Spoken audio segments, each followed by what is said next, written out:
What's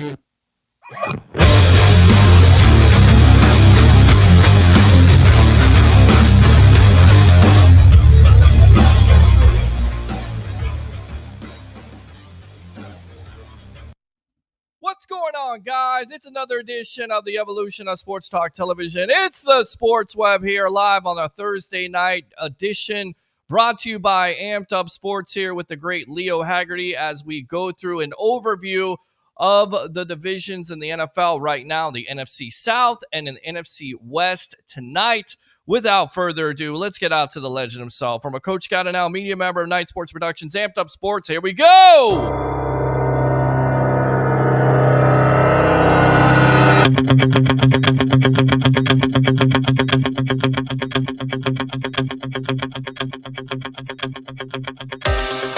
Let's get out to Leo Haggerty. Welcome to the Evolution of Sports Talk Television, brought to you by Amped Up Sports. How you doing tonight, my friend? I'm doing wonderful. The Phillies are up 2-1, and they can eliminate the Braves tonight. And look what Arizona's done to the Dodgers. Look what Texas has done to anybody they've been playing. So we got that. We got hockey. We got football. And we got 4 great guests tonight to talk NFC South and NFC West. Yeah, I absolutely love that. And let's go ahead and go out to our guests. You want to go ahead? I'll introduce them while you bring them on. First, yes, we have for the a very good for years and years, as they said in Hoosiers, friend of years, friend of tears. Roy Cummings, who covered the Buccaneers for years. Roy, great to have you on.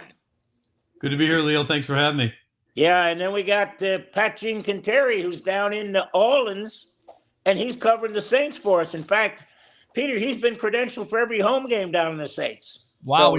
So Patrick, how you doing tonight, bud? Absolutely, guys. Thanks a lot for joining us here on an NFC South edition. I got to go to Roy first. 3 NFC South teams have 3 wins. Of course, the disgrace of the division would be the Carolina Panthers at 0-5. In your opinion, can the Panthers get back into the division race, or are they playing for next year? Which, by the way, that first-round pick would go to the Chicago Bears, Roy. What do you say? Yeah, it's a little early to start worrying about who's going to get the first-round pick, but I'll say this about Carolina. Look, yeah, they're way behind right now, but they could still catch up because – I don't really think, outside of the Bucs, I don't think anybody is really strong in the division. I don't think the Saints are that strong. I think we saw, just what an injury to Derek Carr could do to them. I think the running game is a little bit vulnerable as well. The defense is solid, but and then Atlanta. I'm just not a strong believer in what Atlanta's done yet. I think all these teams are quite vulnerable. The good thing they've got going for them is none of them really have very tough schedules. I think the schedule works out very well for them, but it's just way too soon for Carolina to start thinking all about next year. They could still surprise some people if they get things turned around. And with 17 games, in a schedule now, there's plenty of time to get that done. Go ahead, Leo. You know what, Patrick? What do you think about the same question? Carolina. Are they dead in the water, or do you need to keep an eye on them? Yeah, I would say dead in the water. How many times in all the sports that we've ever seen in our whole entire lives, a team that comes back from 0-5 and doing any kind of damage in regular season to even make it to the playoffs? It's extremely rare. So as a former Chicagoan, I would like to see that draft pick kind of go back to Chicago and everything. But yeah, right now they're dead in the water. They're just rebuilding right now. They've been rebuilding for quite some time. They're going to be rebuilding for the next couple of years. So until they kind of get the mixture of the right coaching staff as well as the players, they're going to kind of be coming in last place. So hopefully for every single team in the division, that's at least 2 wins per year. So we'll see. But yeah, they're dead in the water. Yeah. Hey, Roy, let me go back to you. You have the Bucs. Are they where you expected them to be week 5 of the NFL season? Yeah, I would say this. I'm not surprised at where they are. I thought by far it was the strongest team in the division, the best team in the division. All they did was lose Tom Brady, which, okay, that's a big loss. That is a massive loss. Bill Belichick's realizing what kind of a loss that is right now.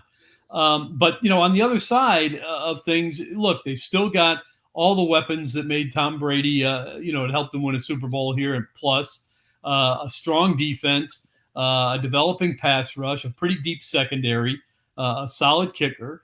Look, I think the Bucs have everything you need to win this division. I'm not surprised where they are because I thought all along they were the best team in the division.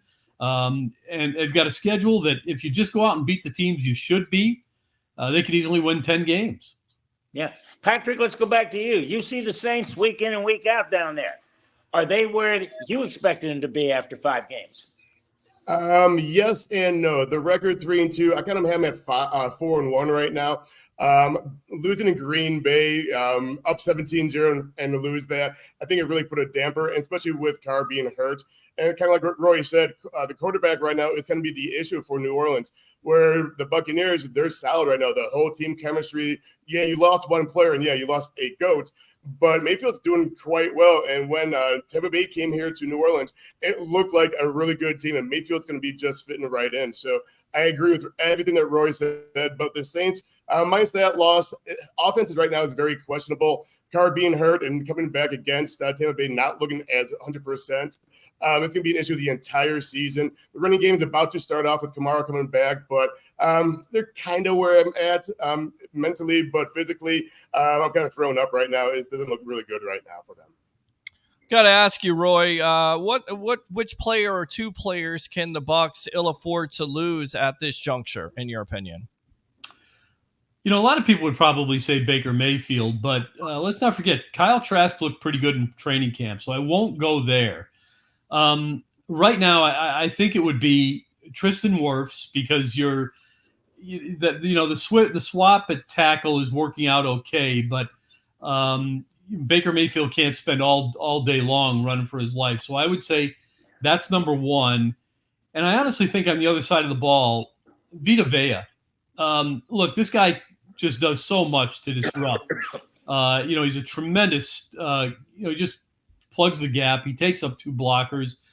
He's a great run defender, and he just creates opportunities for pass rushers to get to the quarterback. So I think those are the 2 guys. I'm going to stay in the trenches and say that those are the 2 guys they can at least afford to lose, because that's where they don't have a whole lot of depth at those spots.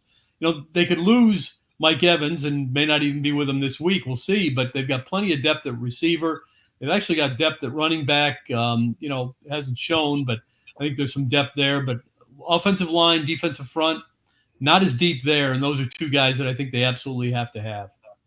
Patrick, what about you? What do you say about the Saints? Who could they afford to not lose at this juncture? Already Derek Carr with an injury. Of course, that may have been a loss, but that offense looked strong last week versus the Patriots. So who are a couple players you feel like they can't lose? I agree. Derek Carr is going to be the number 1. It's so hard with this kind of carousel after, Drew Brees. It's one thing that the Saints right now need to kind of capitalize. And I thought with this signing in the offseason, we kind of found our kind of, our God, our next kind of Drew Brees. But once he hurt, we have no one. And even though we have Winston from Tampa Bay, he really hasn't done anything here in years. He's been the backup. He should know the system, but for whatever reason, he's just not playing. I know he was injured last year and everything. After that, you have Taysom Hill. They really don't know what to do with him. He's a tight end. He's a running back. He's a fullback. He's a slot receiver. He's a quarterback. Like, what are we going to do with this guy? He's such a quagmire for the team. Then the third guy is Jake Luton, or Luton. Sorry if I don't know how to pronounce his name right. He has 3 games under his belt, and that was in 2020. So there's a huge drop-off in the quarterback. So Derek Carr needs to stay healthy, which means the running game must start going as well. Like I said before, Kamara's coming back right now, so hopefully they'll kind of alleviate some of the pressure for Carr. On the other side of the team, you look at Davis, Demario Davis, the linebacker, the captain. He's been solid for the last about 5 or 6 years right now. Solo tackles, assist tackles, everything is through the roof. He has a nose for the ball. He is a quarterback's nightmare. So without that kind of leadership on the defensive end, we'll be all right because the defense is very strong. But without that true leader, it's going to be a huge loss. So Derek Carr, definitely offense, and Demario Davis on the defense end. Roy, let me go back to you. The Buccaneers, they had their bye week already. That means they're going to have to play 14 straight games. Or 13 straight games. Not a good situation. Are they contenders or pretenders when you look at the division championship and into the playoffs? Got to say they're contenders. Again, I think they're the strongest team in the division. They're in first place right now. They've proven that they haven't proven they can beat the elite.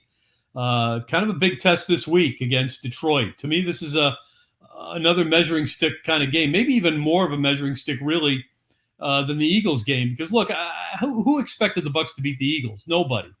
But the Lions are a team that's clearly found themselves. The Bucs are playing well. I think this is one of those games that kind of determines, just how good the Bucs are. Can you go out and beat a good football team? They haven't beat a good football team yet. They've beaten some bad football teams, some teams that kind of beaten themselves a little bit.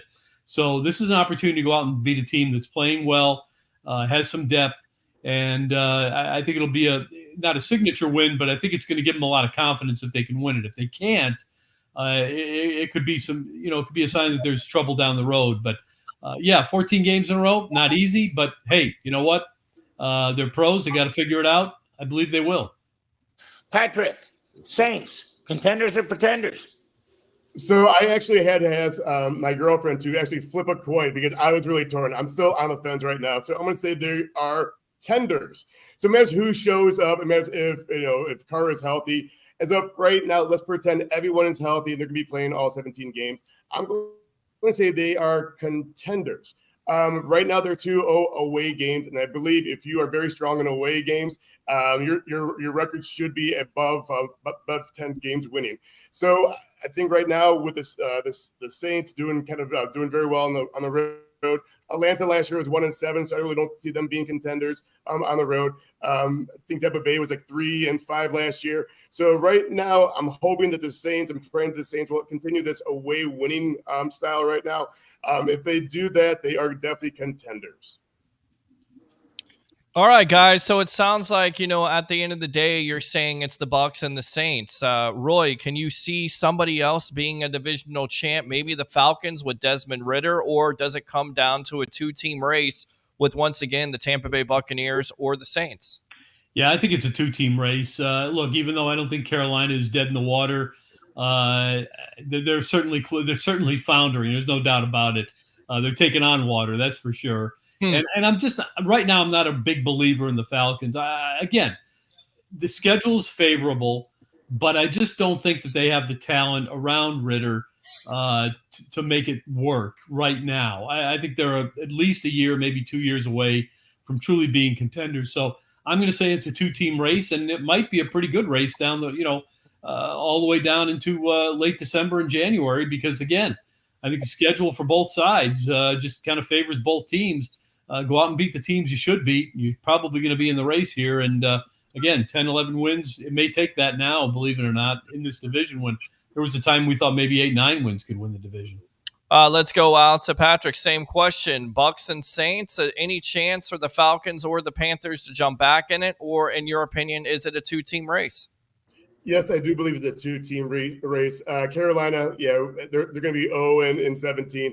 I think Atlanta has the right pieces, but it's not going to be their year this year. Maybe next year toward the end of it.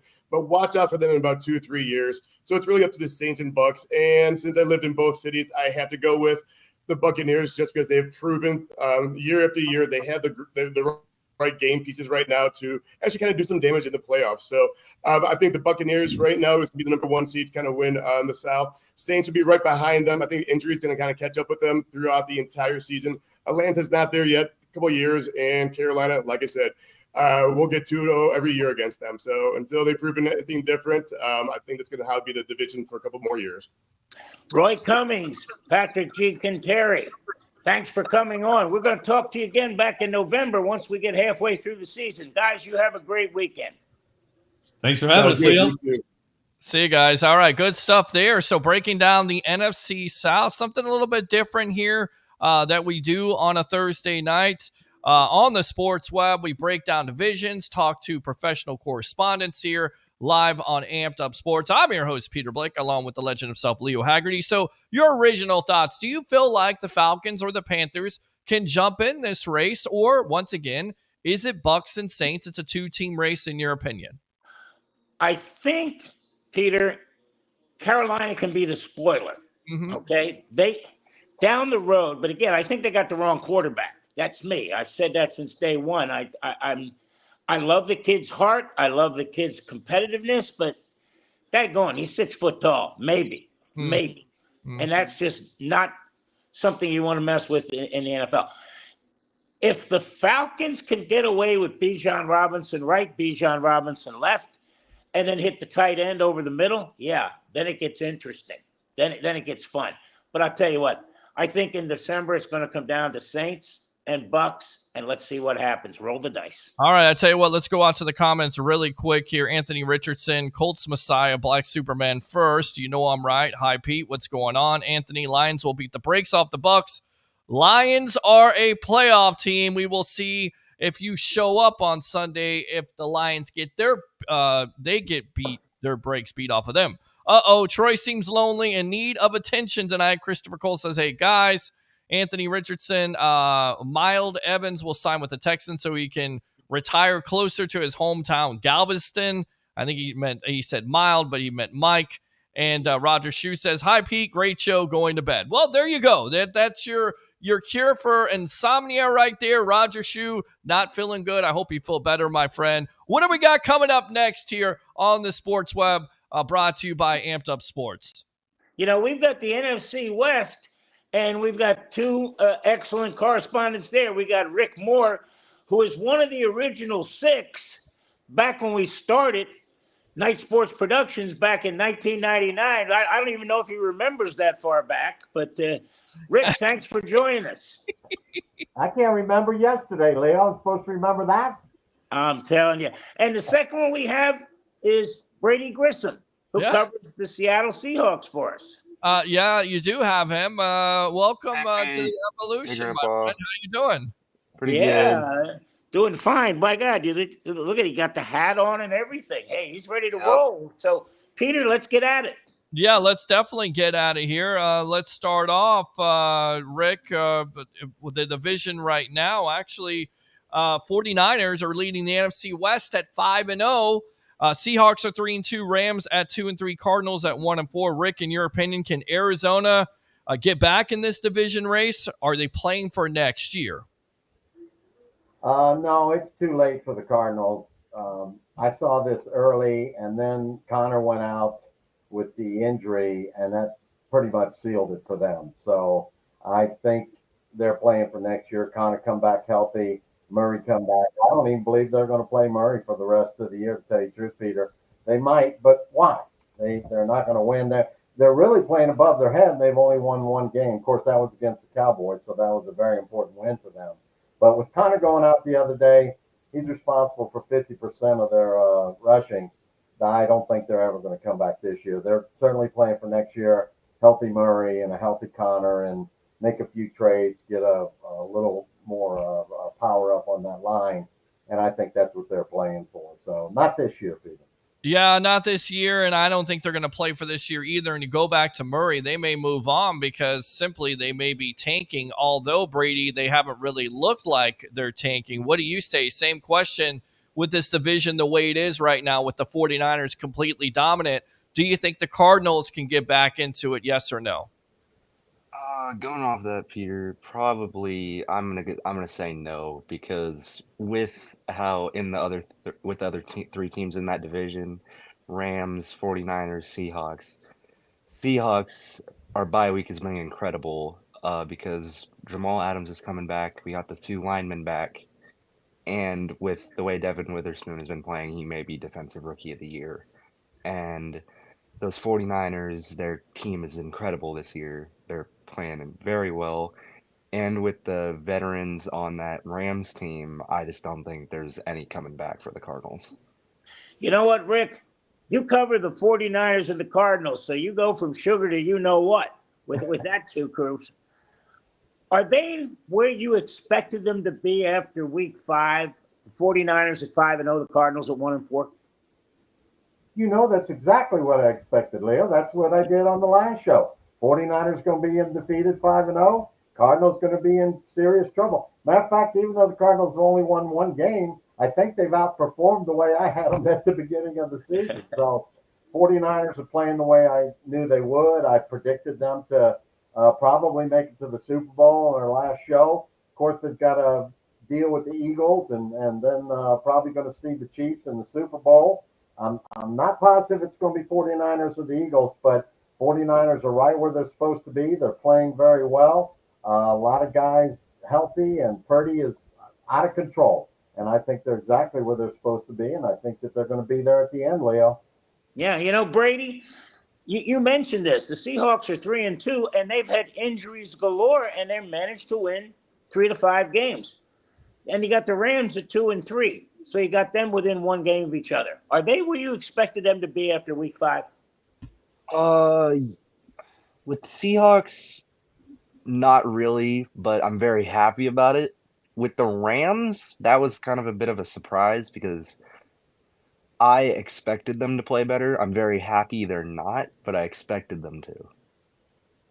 Well, I don't think it's a surprise on this show because your grandpa over there, Mr. Leo Haggerty, the reason why he's a legend, he said the right before the year started, look out for the Rams. If Matt Stafford is healthy, if Cooper Kupp is healthy, which they got him back in the last week, and the rookie there, who I'm not going to try to pronounce his name, at the end of the day has stepped up. That offense is deadly with the veteran presence in Stafford, and they still have Aaron Donald, who, oh, by the way, is one of the top defensive tackles in the league. Rick, let's go back out to you. 49ers and Cardinals, who can they not afford to lose, in your opinion? Well, Peter, let's start with the Cardinals. The person they couldn't afford to lose the most was Murray, and he's out all year with a knee injury. They were talking about him coming back, but I don't see it happening, Peter.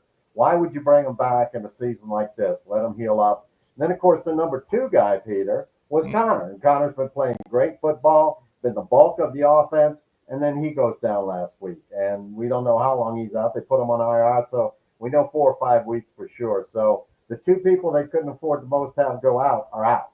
Now, with the 49ers, Peter, that's a whole different story. They got some all-stars on that team. McCaffrey, of course, tough, hard-nosed, probably one of the guys that you don't want to lose. But I read where Mitchell is practicing and probably going to come back this week. So if McCaffrey had an injury, Mitchell's there. Nick Bosa, he's the leader of that defense. Can you afford for him to go out? Probably not. But I think at this stage, Peter, it's got to be Purdy. I think that with Garoppolo playing in Vegas and Lance over there doing this thing with Prescott, I think that Purdy has got to hold up. He's a tough young guy, but they have a lot of slots that they can put a number 2 guy in. I don't think they can replace Purdy, Peter. So that's the man I would not want to see the 49ers be without right now. Yeah, I tell you right now, he's giving you Joe Montana vibes with, the low drafting, not necessarily has all the athletic ability, but he just continues to get it done with his mind, much like maybe Tom Brady being Mr. Irrelevant. Of course, Brady being drafted in the 6th round, a great story for the 49ers when it comes down to it. Brady, same question. Who can the Cardinals and the 49ers afford not to lose? Cardinals, the fact that they lost Kyler Murray, that is basically just the metaphorical knife to the throat. So with the 49ers, they've been playing incredibly well, and they cannot afford to lose. The guys has a really difficult name to pronounce, but I think their running back or their wide receiver that's been playing really well. You got Deebo Samuel, and you also got Christian McCaffrey, and I think any one of those players you not lose. You can't afford to lose because they are so predominant in your offense, and the emphasis with this offense is not only to take the pressure off of Purdy, but also you want to run the ball, you want to be physical, and both of those players, namely Deebo Samuel, who's not only a great wide receiver when it comes down to it with running routes, catching the ball consistently, but also he's physical because you can also run him at the point of attack. Leo Haggerty, what do you got? You know what, Brady? I'm going to go back to you. Seahawks and Rams. Who do you think they can't afford to lose? Okay, with the Seahawks, we cannot afford to lose On defense, Bobby Wagner and Devin Witherspoon, those two been holding that defense together. And just with the way Devin Witherspoon played last week or 2 weeks ago was absolutely incredible. And the fact that we got Jamal Adams coming back, that just is very, very, very helpful with that. And with the Rams, they cannot afford to lose Aaron Donald. Absolutely not. Hey, Rick, 49ers and Cardinals. I got a feeling I know the answer. Contenders or pretenders? Well, yeah, that one's too easy, Leo. The 49ers, tough, strong, playing a top flight first round type of football right now. Don't think people want to play them. As long as Purdy stays upright, I think they're going to be a tough team to beat. I mean, they put a whipping on the Cowboys, and Cowboys, everybody's been ranting about them all off season, and then they got put 2 on last week. So I think the 49ers are the real deal. I think they're the contenders. They've got backups. And Peter was talking about Deebo Samuel. I'm not even sure what position he plays. I mean, that's how exciting that is. Yeah. They've almost invented a new position for him. And really that makes it very, very exciting. And the Cardinals are where they're supposed to be, Leo. They lost Murray. Connor's down. They're out of it. They're not going to be in this year. We'll see what happens next year. But 49ers are the real deal, Leo. Oh, hey, Brady, Seahawks, Rams, contenders or pretenders? I'm going to say for Seahawks, definitely contenders with the way that we've been playing these, that I'm hoping that we're going to play this week and the last weeks. For the Rams, I'm feeling it all depends on if Cooper Kupp and Matt Stafford stay out of injury. If they stay in and don't get injured, they are going to be contenders. But if they are out, I'm not sure. Rick, we all expect the San Francisco 49ers to run away with this division. Seahawks have an outside opportunity to catch them. We'll see how that all plays out. But really, do the Rams and the Cardinals, do they have a chance after week 18? Could we see them in the NFC West lead there, or do we think basically it's the 49ers and Seahawks at the end of the day?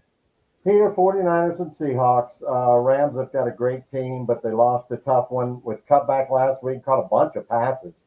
So Matthew's having a great year again as a veteran, but in throwing the cup, couldn't ask for more than that. Donald, probably the best there is on the other side of the line, but they got beat by the Eagles, and I think that they're in for a struggle. Seahawks are the real deal. No one expected Geno Smith to play this well, and but Carroll's a great coach. He's always got his team there. But I think they're all playing back up to the 49ers, Peter. Yeah, I think you're exactly right. They certainly, not only the class of that division, but the class of the NFC. Brady, same question. Could we see the Cardinals or the Rams possibly catch the Seahawks or the 49ers? Cardinals, I'm definitely going to say no, because with Kyler Murray out and their backup, they're kind of just done for the season. I feel like they're playing for next year football. And for the Rams, it all depends on how those guys that are coming back are going to play. Rick Moore, Brady Grissom, thank you for joining us and filling us in on the NFC West. We're going to talk to you again in November after we get through halfway through the season, and we're going to see if the 49ers are 9-0 by then, Rick. What do you think? Always fun, Peter and Leo. Enjoyed it to death. Always do. All right, buddy. See you later. Thanks a lot, Brady. Thanks, guys. Rick, there we go. Let's come back out to the NFC South there. I mean, the 49ers, Brock Purdy has to be the story, right? It's always about the quarterback. It starts with the quarterback, but it's also the balance that they have to their offense. Extremely talented with Christian McCaffrey at the running back situation, Deebo Samuel. Brandon Ayuk hasn't even been healthy all year long. They have so many weapons, a plethora, Leo word.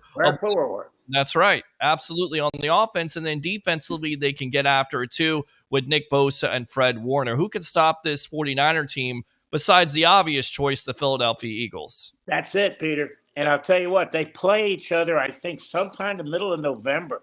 In fact, I think it's right after they play the Bucs out in San Francisco. They got to go to Philly.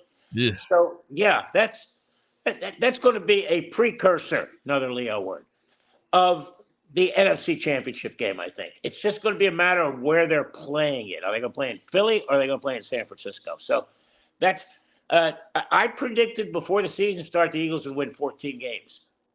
That may not be enough to catch the 49ers. That's the funny part. They may win 15. I tell you right now, with what they got going on, it's pretty special. We'll see how it all works out. I still think the Rams have a chance, and I think Seattle also has a chance with Geno Smith. And I know you guys want to call up and talk about the Bucs. That's that kind of show tonight. We're just doing a little preview here, so no calls. You're going to have to wait until Sunday afternoon at the end of the game with Bucs versus the Lions. We ain't taking any calls tonight, which, by the way, not only yours truly will be out there, but the J.P. Peterson Show with J.P. Peterson. And, of course, right there, the legend Leo Haggerty. We got a busy weekend, my friend, so I'm not going to stay up all night long. I'm going to watch this game, get ready for Saturday afternoon because USF versus FAU at Raymond James Stadium. And then, you know what? I might as well just camp out because I'll be right back there on Sunday morning or Sunday afternoon, but I'll be there. You can jump on our couch, Peter. We're 5 minutes from the stadium. Right. Exactly. I should do that. I should actually do that. Bring my stuff and just jump on your couch.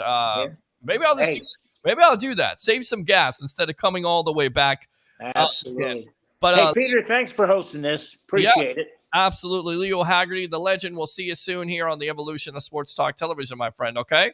See you Saturday night after the Bulls game. Absolutely. There you go. Leo Haggerty right there. No calls. Maureen, I know you want to call in. It's not that type of show. Just a preview tonight. Enjoy the game. Hopefully it's a good game between the Kansas City Chiefs and the Denver Broncos. I'm your host, Peter Blake. Like and subscribe to Amped Up Sports. Like I Love St. Pete. Of course, the Sports Web on YouTube. And do 3 things for me on this Thursday night edition of the Sports Web, brought to you by Amped Up Sports. You got to wait. We'll take calls soon. Bring your passion. Bring your excitement. Just don't bring any nonsense. I'm your host, Peter Blake, your Rolex reporter. What time is it? It's my time. And for fans of the Sports Web and the Tampa Bay sports fan, it's your time. It's Creamsicle Week. Have a great night.